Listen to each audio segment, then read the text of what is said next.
I'd like to hear your thoughts on Sinners. It's my favorite movie of the year so far. Yep. Wow. I think. Look, man, I've always liked Ryan Coogler. I don't think he's had a bad movie, even though I didn't like Wakanda Forever. God, compared to the other MCU films of that time, it's still glowing compared to those, even though I didn't care for it. I think he's an amazing director. I think him and Michael B. Jordan as a team, I'll watch them in anything. I'll watch them do anything. I think this movie was smart in the way that they went about the racism of the film, because I heard a lot of people say right before the movie came out that, oh, look, it's the evil white, monsters against black people. And it was far from that. In fact, if you watch the movie, you're pretty kind of conflicted with how you feel about those vampires, because they were making some good sense. You know what I mean? When it comes to like black people, it was just so smartly done. It was just so well done, man, on every level. I don't even consider this a horror film. I consider it more of a folklore film. You know what I mean? It's just it hit every button for me. Don't get me wrong. I can point to some mistakes. I could point to some things that weren't great about the film, but those things I can overlook just because of how much I enjoyed the movie. Yeah. Mike, I loved this movie, and I did not have expectations. I think Ryan Coogler is one of the best working directors today, especially because I think he's one of the few that is a young director that actually cares about the composition of shots. He cares about what he's shooting on. He cares about the background, cares about the colors. I appreciate anybody that puts that kind of work into everything that they do. I love Michael B. Jordan. I think he's a great actor. And I was even more surprised by this film than what I expected to be. I love that they had traditional vampires in this film. I love that they actually had rules and there was lore behind it. I love that they even kind of very lightly address where they came from and all of this stuff. I dug all of that. There's even apparently somebody caught, there's magazine clippings in the background of one of the shots that kind of explains where the vampires might have shown up from and stuff. There's some really cool stuff here. The thing that I absolutely loved about this movie though was the music. Yeah. That scene, I won't spoil it, but that scene, I was blown away. I haven't seen a scene like that. That one? The music scene, yeah. I was shook when I watched that scene. One take. Yeah, dude, it was phenomenally done. I did not expect that in a film. I took my sister to see it, and she's very picky. She doesn't like going to see movies. She hasn't been to a theater in 3 years, and she was like, "This was the movie that I should have come to the theater for. This was completely worth it." The fact that that's the character that played Sammy, this is his first movie. Oh, he absolutely just nailed it to the wall, man. Killed it. Yeah, I loved all of this film. And I love how many layers were in the film. I like that it didn't go with the lowest common denominator. That was my concern, because that's what we get with everything lately. It feels like is, did you guys know that racism's bad? We're like, yeah, we knew that. Thanks. And this film did not do that. It was like, hey, there's a lot more going on here than just racism, and it's about culture and cultural heritage and what's handed down from your ancestors and what you take with you and what is healthy to take with you and what's not healthy. I love this movie. I can't say more good things about it. I was absolutely blown away by it, and I can't wait to go see it again. So. Wow. Okay. Yeah, I've already seen it twice. So yeah, I can't talk about this movie enough with people. I was like, I gotta go hear more people's thoughts about this film, because it's not DEI preachy. It's not modern day, because always someone says KKK vampires and that, and I was like, no, so it's not that. No, not at all. No, good. The vampires weren't racist. Yeah, it's true. yeah. The vampires actually kind of call out some of the racism. Yeah. Well, there was that. For the most part, the vampire cult was basically a cult. It was a church, and the whole. What I loved the most about this movie is the fact that at the meat of the movie, the middle of the movie, every character in that barn is tempted in a specific way, and some of these temptations were like, that kind of makes sense. Maybe I will give up. And maybe I'll just give myself over. And to me, that was the gold of this storytelling. was that it just wasn't vampires turning everybody into vampires, but there was a specific temptation that each one had to fight their way through, and to come out on the other side. And to me, that just sparked the idea that Ryan Coogler is a great storyteller, and that Marvel is beneath him, and he should never do another Marvel movie. I agree. You know, I think something too that's being the discourse around this movie has been fascinating to watch, but what Ryan Coogler is doing, first of all, if you think about what's happening, you've got two brothers, Smoke and Stack, who worked for a criminal enterprise, the outfit in Chicago, and they've moved back home to start a business, you know, something that they themselves own, that they themselves will control. So you have these two men that are trying to control their own destiny in a country that won't allow them to do that. And they've gone to a place where they can do that. And there's so many things coming into play about, I mean, yeah, you can call it a racial story, you can call it a vampire story, you can call it what you want, but I would say it's a deeply American story. And yes, so much of the film, you're dealing with an art form that is a black art form, which is the Delta blues, that goes right back to slavery, and it's not heavy-handed, it's just a fact. And you're dealing with, I'm a huge jazz fan, I love movies about jazz, like Bertrand Tavernier's Around Midnight that stars Dexter Gordon. There's so much going on in this film, and I feel that people are they're trying to pigeonhole it and make it one thing or another, when I would say that it's a concoction, a confection of all of these things at once that all work together in kind of a discordant symphony of stuff. And I've seen this movie 3 times now, and it's there's just a lot going on. And what I love about it is it's a truly auteurist film.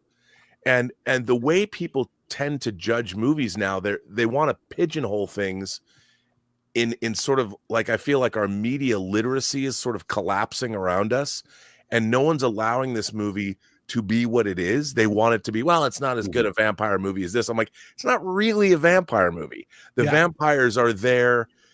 I mean, sure, you could say it's not just a vampire movie, but even the vampires, I mean, it's all about certain disenfranchised peoples that are trying to find some kind of emancipation. Even the vampires are.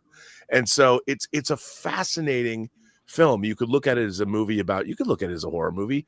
You could look at it as a black film. You could look at it as a movie about immigrants. I mean, the way the Chinese population is depicted. I didn't even know that in Mississippi there was a Chinese population at this time, which was predominantly Christian. And there's lots of fascinating things that are very realistic in terms of what was going on at the time in 1932. And there's a lot to love about this film. And the more that I watch it, there's more things that are coalescing for me. And that's why you go to the movies. You know, you want to have an experience. The thing that I love the most is authorship. I feel that Ryan Coogler has brought us something that only he could bring us in the way he brought it to us. And I mean, even listening to him talking about how his lead vampire character is inspired by the Puss in Boots animated movie. If you've heard him talk about that, I mean, and just listening to him speak, the man is an auteur, and he's providing something to us.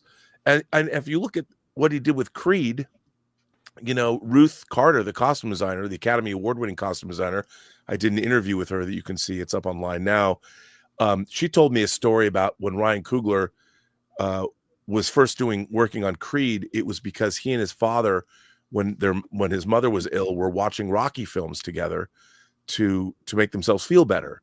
And they were commiserating over it, and he had the idea to make Creed, and he was able to convince Stallone to do it. And then when Ryan Coogler finally showed Creed to his father said, "It's all right."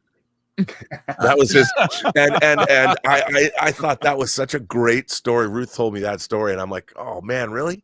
So I mean, here's a filmmaker that we have, which he's bringing us what we want from cinema, and he forged a deal unprecedented in Hollywood that a lot of people are talking about. How he has first dollar gross, he has ownership over the property, and in 25 years the negative reverts back to him, so he has full ownership of this. And Hollywood's freaking out because are people going to require this deal? And I would say, well, they should, because they're more invested in the film, and then the studio should be more invested, And how many movies even have staying power past 20 years anyway? Wait, is he the first to get that kind of deal? Yeah, Yes. George Lucas.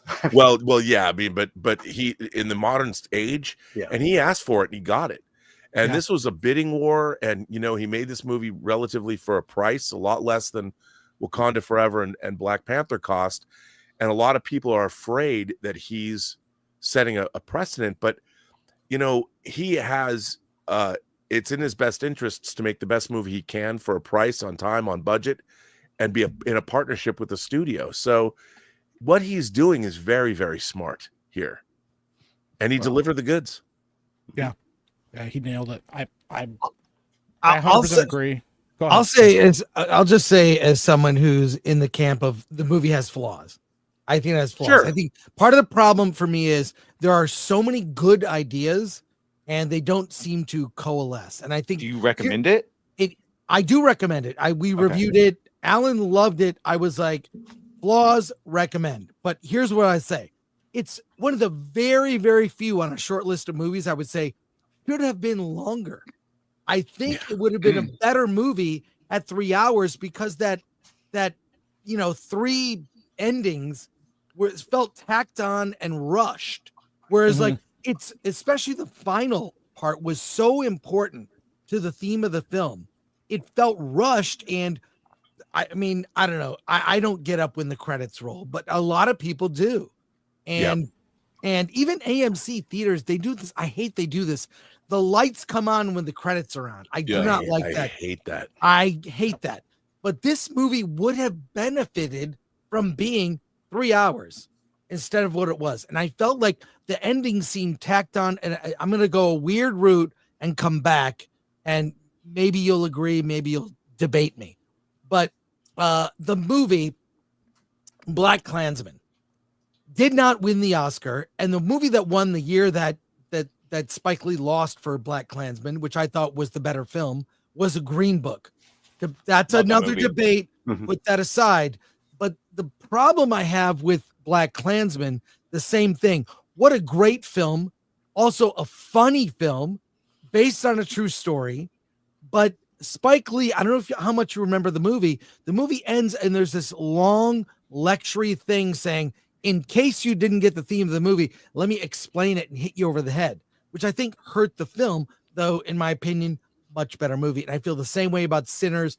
I felt like that sort of 3 false endings where you thought it was over and it wasn't were really important. They were rushed through, and I thought it was a little too on the nose. I mean, look, I don't mind KKK guys getting killed, but maybe put them in the hoods where the blood would have come out. I thought it would have been more impactful that way. Maybe, I don't know. But look, I'm not going to redirect my version of the movie. I'm saying, and also putting that aside, Ryan Coogler is doing something that so many other modern directors do not excel at, and that is world building. The world building of this movie. This could be a series. This could be a franchise. Look at the first, whatever problems you have with Black Panther. The world building in that movie is top notch, up there with Star Wars. And saying, built completely new world, new rules, characters, how society works.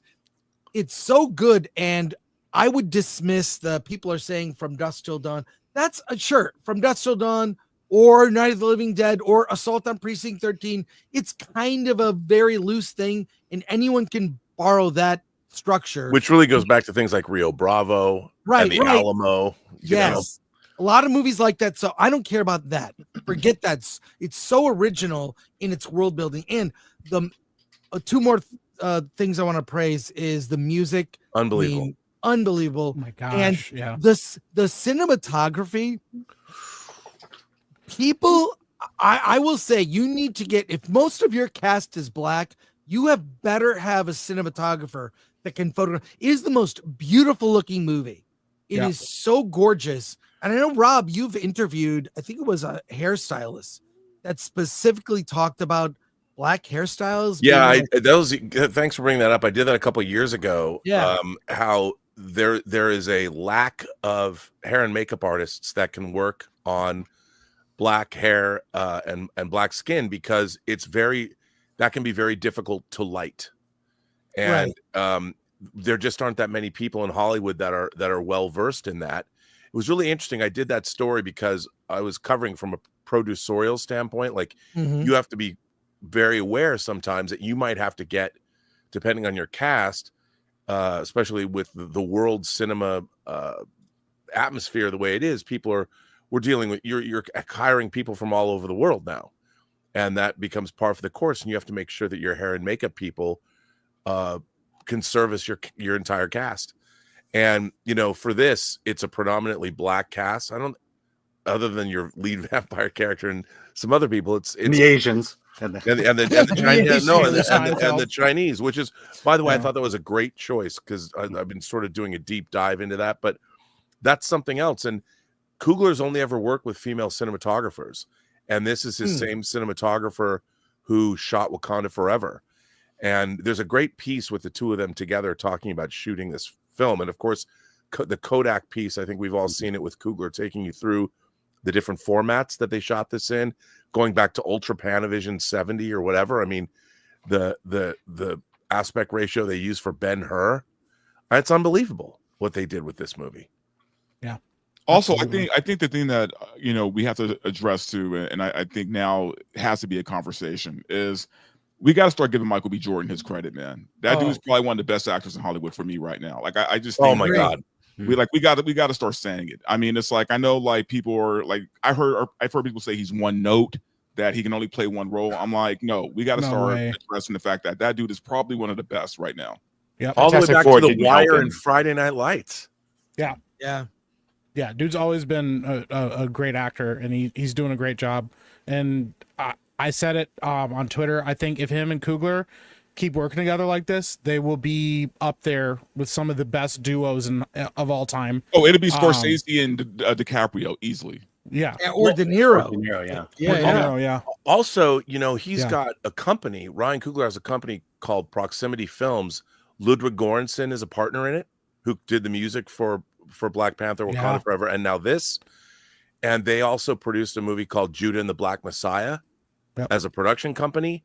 They did a documentary about Steph Curry, and they did another documentary, which I forget what it is, but now if they're going to reboot X-Files, and they're a production company of formidable talents together. And you want to see this. You want to see filmmakers who are interested in pushing the boundaries of what they can do, coming through the studio system and making things like this, because that's what we're looking for. That's what we're lacking. I mean, we talk about studio IP. If the studios are the ones that are deciding who's going to make what, we're going to wind up with what we've been winding up with, which is a lot of sludge. But if you have filmmakers that are controlling their own destiny and are able to make a movie that's less than, I mean, people say maybe it costs more than 90 million, but it's weird to say 90 million because that's not low budget. But to get this kind of a vision, and if it plays, and if it word of mouth, I would imagine its second and third weekends are going to be quite good. Yeah, this is really exciting. Okay, so now are you guys happy for him to reboot X-Men or X-Files? Sorry, X-Men, X-Files, because doesn't he have the reboot? I think the point is Ryan Coogler doesn't need to reboot, doesn't need to do IP. Right, but he is. That's what I'm asking. But I think he's going to do it like he does Creed. It's canonical. That's what I'm asking, Robert. What do you think he's going to do? Yeah, I think he's going to stay because he loves this stuff, and I don't think he wants to start from scratch. I think he wants to make the X-Files start. But I don't know this for a fact now. But after what he did with Creed, he took an IP, a moribund IP. Who would have ever thought that anyone needed to see a new Rocky movie, much less convince Sylvester Stallone to be in it and play the supporting character? Yeah. I mean, and if he's going to do that with the X-Files, I would be excited because I think, he wants to make it scary. And look, I was watching Michael B. Jordan do one of those Letterboxd things, their 4 favorite movies. And one of his 4 favorite movies was Akira. So I was like, okay. And that was Michael B. Jordan. And to see these guys do this, I think, hey, more power to them. The X-Files reboot that we already got, the 2 seasons, was so abysmally awful. And I'm a huge X-Files fan. I was so disappointed in that. It can only get better. Yeah. Well, he's also an anime fan. The posters in Creed 3. Yeah, he's a huge, Michael B. Jordan's a huge, the fighting styles. Yeah. Coming out of Dragon Ball and Creed 3 was so good. I think the other thing we should talk about is just I am ridiculously impressed with Haley Steinfeld right now. Oh my God. For me, I thought she was just, okay, she's young Hollywood. She's like, this pop, she does pop music and, this bubblegum type, actress. And she completely just blew my mind in that movie. Yeah, dude. So honestly, I felt guilty. I felt guilty from her. Like I really didn't expect that. I was like, holy shit. Like she is like really locked into this role. And she took it places I didn't think she could take it. She's been good since Bumblebee, ironically enough. Yeah. Well, she was great in the reboot of True Grit. True Grit. Yeah. That's where I first saw her. She was so good in that. Yeah. Well, she was young in that. I think there's like a thing too, I know a lot of people that are apprehensive about this film because they really are just concerned that people are just accepting like the DEI agenda and stuff like that. That is not in this movie. No. Like the setting inherently lends itself to talking about certain things when it comes to race, but it is in the backdrop of the film. Even the one scene at the end that some people have complained about, it is not trying to address this or make a big deal about it. It's literally a juxtaposition to fighting a bunch of vampires at night in the dark who are just trying to be friends. Like the language that everybody's using, they straight up, like the language that everyone uses is like, listen, this is better for us. Like there's something really great about that approach to things, and they address white culture and heritage and what that's done in music and how important that is and stuff like that. I mean, I don't want to spoil it because you really have to see the movie. But don't, because I'm going to see it. Yeah, but like even addressing like, hey, listen, this thing is important to me, and this is why it's important to me, and other characters being able to say it. I get it. Like I get where you're coming from with this is awesome. So I just really think I personally don't like the term media literacy because I've seen it used in the wrong way so many times. But the reality is, if you distill a film like this down to white man bad, you are completely missing the point. You have absolutely lost the plot of the film because that is not what this movie is about at all. And I just, and once again, the world building, there are characters that show up at the very beginning of the movie that you never see for the rest of the film. And I'm like, man, I kind of want to know what these guys are up to. Like, I want to see more of this, and I think that that's really impressive. And the fact is that we're talking about it, and so many different people are talking about it. And there's so many times lately that people have argued and said, all you guys do is hate things that have this attached to it, or anytime this is attached to things, it's always a bad sign. And it's like, and a guy comes in and legitimately makes a great film, we got to give him credit for that. He put a lot of thought and heart and work into this film, and it wasn't just about checking a box or forcing a message, because there's a lot of messages in this film that you can walk away with and come to the conclusion of. And this movie will not this movie will not be forgotten Oscar season. No. I believe it will not be forgotten. But Yeah. what were you gonna say, Alan? So to Mike's point, I have a question. Try not to be too spoiler about it, but how did you interpret the clan battle? Go ahead. To me, I thought it was a fun juxtaposition to there are monsters that you fight in the dark and why you fight them in the dark. And then there's there's monsters that are in broad daylight too. That was at least my interpretation of it, is that there are some monsters that have to be fought in broad daylight, and also the character that deals with that and fights them, because I don't want to spoil anything about who it is. That character's kind of theme throughout the whole movie is that they never could really let go of their past and their experiences. They're one of the most violent characters in the film, and so it was like, is there really going to be a better conclusion for this character? And I do agree with Chris that if this movie had been longer, they could have really delved into that more. Tied it together better. Tied it together better, but the theme was there throughout the film with that character specifically, and there was a balance. And once he lost his balance, you can see why he came to the conclusions he did, even though a lot of people in the movie did not agree with that attitude and did not agree with that take on things. So he took off a very specific symbol. And then to me, the reason it was there, it felt like a catharsis and to some degree a death wish. Yeah. And to me, that's how I interpreted it. And I always look at these things from a story standpoint. Why does this scene exist in this story? you can argue about how it was pulled off or whether it was, needed to be toned back or explained more. But I believe that's what I got out of that scene. Well, I wanna put a button on this discussion and move to a trailer reaction that I think kind of ties in. But at the risk of throwing a discussion grenade to the group, I want to ask Mike, because you're here and you are a Black filmmaker. You have a company, Epic Verse, that is coming out. I would just call you a filmmaker, but other people might say Black filmmaker, whatever. Black filmmaker, yeah, whatever that means. I'll own it. Yeah, whatever. All I'm so I want to ask this: do you feel, having that position, do you feel that your movies, all the things you do, have to comment on race at all? Like, I feel for some people, I kind of feel like because we see a lot of indie movies, small ones that you will never hear about, on filmthreat.com, short film, small. And I kind of feel like there's almost like a burden, and this isn't just for Black filmmakers, but for female filmmakers, where they feel that, well, because of my identity and I'm making this movie, I have to comment on this thing. And I feel if it's fine, it's subtext, whatever. But I would just like to tell me a story. And I think the person that's done really well at that is Jordan Peele.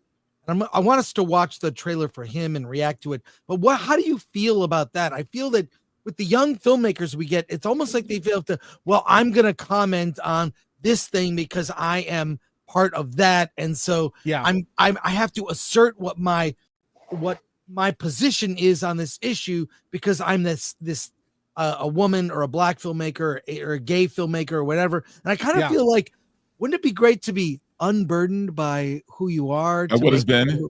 Yeah, exactly. Like, I'm trying to bring up that, like, you don't have to, you can just tell a story anyways. Well, I think that, like, for any filmmaker, you have to decide what your goal is when you step into, like, making movies. And, somebody like Spike Lee, for instance, Spike Lee's a great filmmaker. He makes films with a very specific lens. And that's okay, because it's not a bad thing. It's just, it is what it is. And if you know that that's the case, and you know what you're going to get with Spike Lee, you can just say, I don't want to watch his movies, or I love his movies, or I like this, or I like that.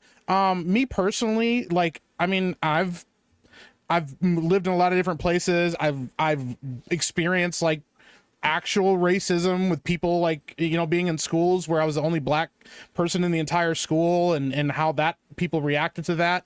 I mean, I've dealt with stuff like that before. But with anything, my goal when I'm making a movie is not to try to, like, commentate on anything. I think that if naturally I have a bent towards certain outcomes and stories or certain characters acting a certain way, I think that, like, that lens is always going to affect everything that I do and everything that I write. But if I set out to make a good movie, that bent will always come out in my movies. You'll see themes that just are reoccurring throughout films that I make or scripts that I write. And to me, like, I'll also have the unique benefit of, like, I play D&D a lot, and so you get the benefit of making a lot of different characters and getting to explore ideas in your head about what a character is and what their motivation is and why they do the things that they do. And so there's definitely a bent that I notice in my writing and things. But my goal, and I think that that's the biggest failure in modern filmmaking, is that these people go, now that I have a platform, it's my duty to represent my XYZ list of things. And if that's the goal when you start out, I think you're gonna fail ultimately, unless you are so supremely talented that you can make great films despite that being your goal. But that's pretty rare to even run into. Most of the time it should be, if this is part of my story, if you're a gay guy and you want to write a romantic comedy between two men, if it's a good movie and people enjoy it, then, like, so be it. But if your goal is, I have to make sure people know that gay men exist in the world, you're going to fail, because people don't want that, and people have never been interested in that. But so, like, me personally, no, I don't want to make good Black films. But I also grew up watching things like, one of my favorite movies as a kid was Much Ado About Nothing. Kenneth Branagh's version, and watching Denzel Washington and Keanu Reeves play brothers in a film, like, in the Italian countryside, was kind of eye-opening. That I'm like, you can cast somebody like Denzel to do great Shakespeare, because he's just good at it. It doesn't matter what color he is. And I appreciated that. And that's kind of my take on anything is like, it doesn't really matter what color you are or what your background is. If you're a good actor, if you're a good filmmaker, then like, I want to work with you because I think we can make something really awesome together.